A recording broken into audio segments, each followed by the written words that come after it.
ಅಪ್ಪುಗಳು ಮತ್ತು ಮಲ್ಲಿಕಾರ್ಜುನ ಅಪ್ಪುಗಳು ನಾವು ಅವ್ರದ್ದು ಜೀವನವನ್ನು ನೋಡ್ತೀವಲ್ಲ, ನಿಯಮವನ್ನು ಬಹಳ ಪಾಲಿಸುವರು.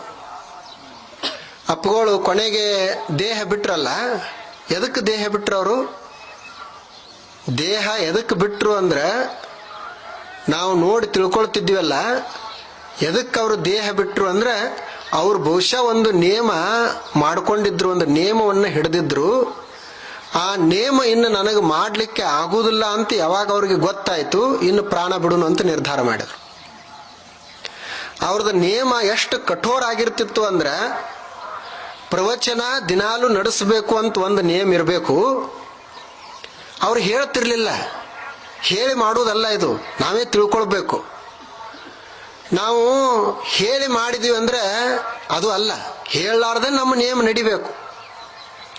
ಹಾಗ ಅವರು ನಾವು ನೋಡ್ತಿದ್ದೀವಲ್ಲ, ಯಾವ ದಿವಸ ಅವ್ರದ್ದು ಪ್ರವಚನ ನಡೀತಿರ್ಲಿಲ್ಲ ಮತ್ತು ಯಾವ ದಿವಸ ಅವರು ಬೆಳಗ್ಗೆ ವಾಕಿಂಗ್ ಮಾಡ್ತಿರ್ಲಿಲ್ಲ, ಅವತ್ತು ಪ್ರಸಾದನೆ ಬಹಳ ಸ್ವಲ್ಪ ತೆಗೆದುಕೊಳ್ಳೋರು, ತೆಗೆದುಕೊಂಡಂಗೆ ಮಾಡೋರು ಅಷ್ಟೇ.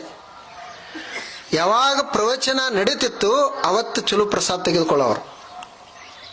ಮುಂದೆ ಏನಾಯ್ತು ಅವರಿಗೆ, ಇನ್ನು ನೀವು ವಾಕಿಂಗ್ ಮಾಡ್ಲಿಕ್ಕೆ ಬರುದಿಲ್ಲ, ಕಾಲಿನ ತೊಂದರೆ ಅದ, ಪ್ರವಚನ ಮಾಡಲಿಕ್ಕೆ ತೊಂದರೆ ಆಗ್ತದ ಅಂತಂದ್ರಲ್ಲ, ಅವಾಗ ಅವ್ರ ನಿಯಮ ಅದು. ಅವರಂದ್ರು, ಇನ್ನು ನಾನು ಪ್ರವಚನ ಮಾಡದೆ ಮತ್ತು ತಿರುಗಾಡಕೊಂಡು ಇರಲಾರದೆ ಇರುವುದು ನನ್ನ ನಿಯಮಕ್ಕಿದು ವಿರುದ್ಧ, ಇನ್ನು ಪ್ರಾಣ ಬಿಡಬೇಕು ಅಂತ ದೇಹವನ್ನು ಬಿಟ್ರು. ಅವರು ಮಲ್ಲಿಕಾರ್ಜುನ ಅಪ್ಪುಗಳು ಹಾಗೆ.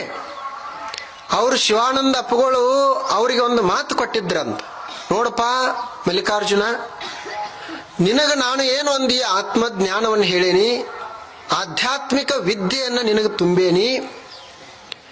ನೀನು ಈ ವಿದ್ಯೆಯನ್ನ ನಿನ್ನ ಸ್ವಾರ್ಥಕ್ಕಾಗಿ ಬಳಸಿಕೊಂಡಿ ಅಂದ್ರೆ, ನಿನ್ನ ವೈಯಕ್ತಿಕ ಕಾರ್ಯಗಳಿಗಾಗಿ ಇದನ್ನು ಉಪಯೋಗಿಸಿದಿ ಅಂದ್ರೆ ನೀನು ಹೆಂಗೆ ಮಾಡಿದಂಗೆ ಆಗ್ತದಂದ್ರೆ ಗುರುಗಳನ್ನೇ ನನ್ನನ್ನೇ ಹತ್ಯೆ ಮಾಡಿದಂಗೆ ಆಗ್ತೈತಿ ಅಂತ ಹೇಳಿದರು. ನೀನು ಇದನ್ನು ಎಲ್ಲರಿಗೂ ಮುಟ್ಟಿಸಬೇಕು. ಒಂದು ವೇಳೆ ನೀನು ಇದನ್ನು ಮುಟ್ಟಿಸಲಿಲ್ಲ, ನೀನು ನಿನ್ನ ಸ್ವಾರ್ಥಕ್ಕಾಗಿ ನೀನು ನಿನ್ನ ದಾರಿಯನ್ನು ಬದಲಾಯಿಸಿದಿ ಅಂದ್ರೆ ನೀನು ನನ್ನನ್ನೇ ಸ್ವತಃ ನನ್ನ ಹತ್ಯೆ ಮಾಡಿದಂಗೆ ಆಗ್ತೈತಿ ಅಂತ ಅವ್ರು ಹೇಳಿಕೊಂಡಿದ್ರು. ಅದಕ್ಕೆ ಅವರೂ ಕೂಡ ಕೊನೆಯವರೆಗಿನೂ ಅವರ ನಿಯಮವನ್ನು ಬಿಡಲಿಲ್ಲ.